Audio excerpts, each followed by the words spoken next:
There's a storm on outside, so I thought I'd take the opportunity to go for a ride wearing my heavy medieval outdoor clothing. I've got a very thick tunic on and a hood and a cape. I'm going to wear a cloak as well. I'm going to go and get Warlord ready. Warlord's very muddy, so I'm just going to groom the bits that where the saddle goes, and then that'll do. So wish me luck. I'm not sure what kind of filming I'll be able to get out there because it's blowing at about 60, 70 miles an hour, and the rain is not heavy, but it's going horizontally. So let's see.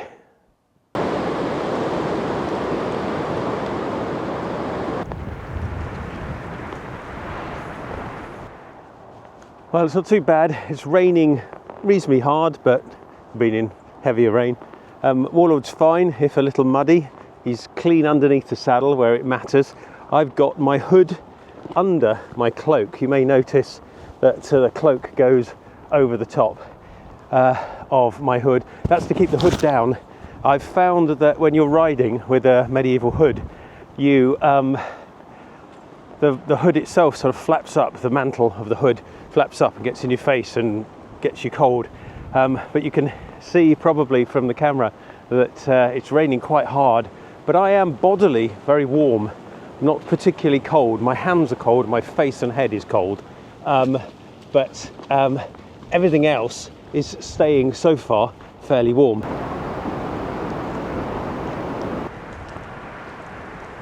Good boy.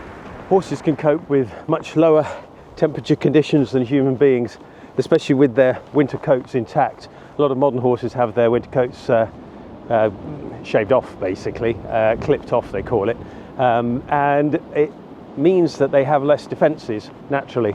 But obviously I try to keep my horses as, not wild exactly, but as natural as possible. They all have their winter coats on, which means that they can probably cope with comfortable temperatures down to about -5 degrees without really any kind of contraindication. They don't shiver or get themselves cold or anything like that.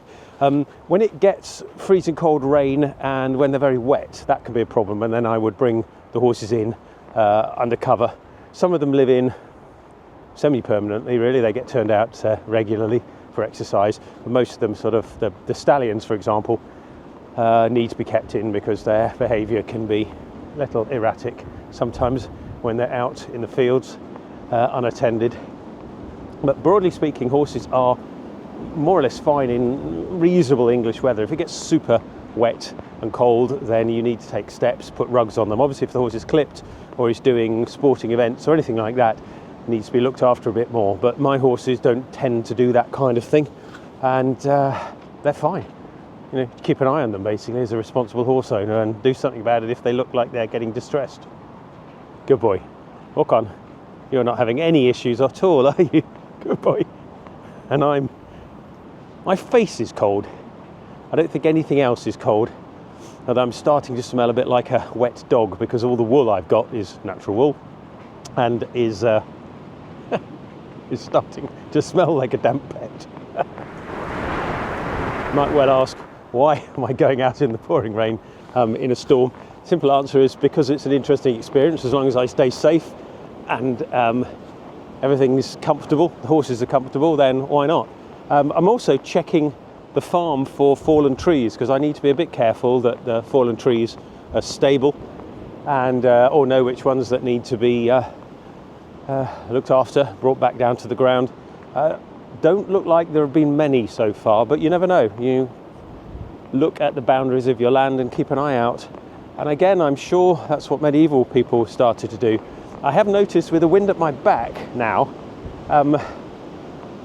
it is starting to get through the multiple layers of my tunic. I could feel the cold on the small of my back a little bit. It might be because the cloak itself has got a bit saturated, and we will see.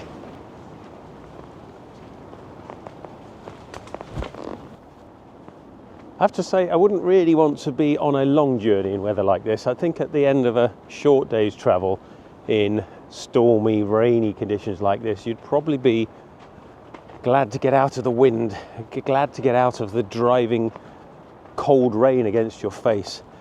So it's very doable with the right equipment.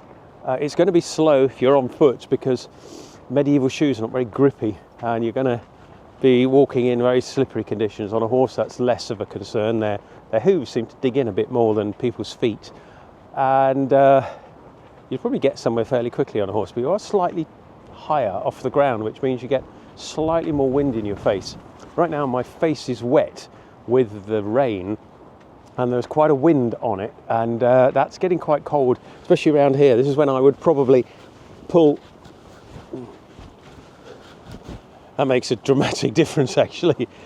Pull my hood up because it's starting to sting and hurt the side of my face.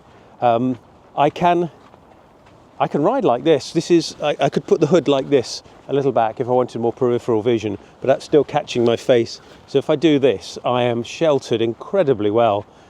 I feel a little, not exactly claustrophobic, but you get tunnel vision, which on a horse plodding along the ground, I think is perfectly acceptable compromise. The horse knows what he's doing, and I'm going to keep my face nice and warm.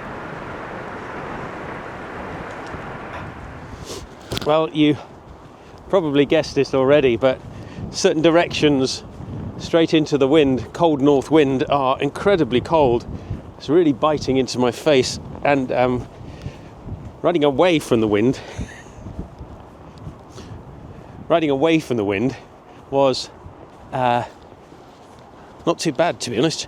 But this is I'm now tucking my cloak around me, but riding into the wind is really cold on my face, so I'm going to pull this up. Now the trouble is, you can see this is filling with wind, so I'm not really very protected. I have to do this kind of effect, and it's still getting into my face. Yeah, this is reasonably unpleasant now. You wouldn't want to do this for very long. I think probably a couple of hours of this and you might be suffering from not exactly frostbite, but something close to it. I'm starting to get a bit of a brain freeze as well with the cold rain on my head. Oof, face, need a face mask. Won't be long. Warlord's walking very quickly, which is good, bless him.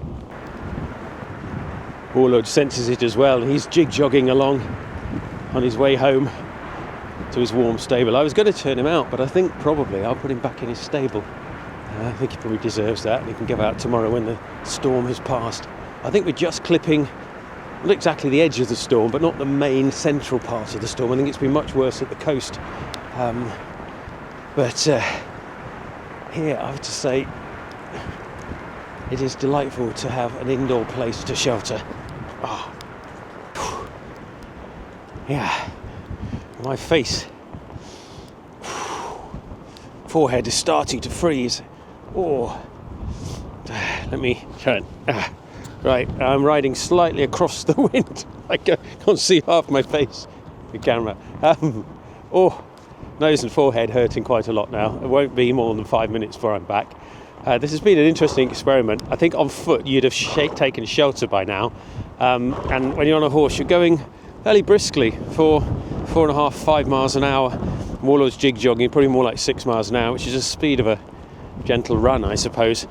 But yeah, the medieval clothing on the outside is protecting me. My face, if I was going for a long adventure through cross mountain ridges, Caradras or something like that, I think I'd want to rig up something around my face, like a mask, or effectively just basically having my eyes exposed so that I could see where I was going, because this hood is very useful, but it's not quite cutting it when it comes to protecting my face from burning. There is all right, but literally I've now got the hood over my face. You can see the direction of the wind. Right, I'm going to get Warlord sorted out and go and have a nice cup of tea.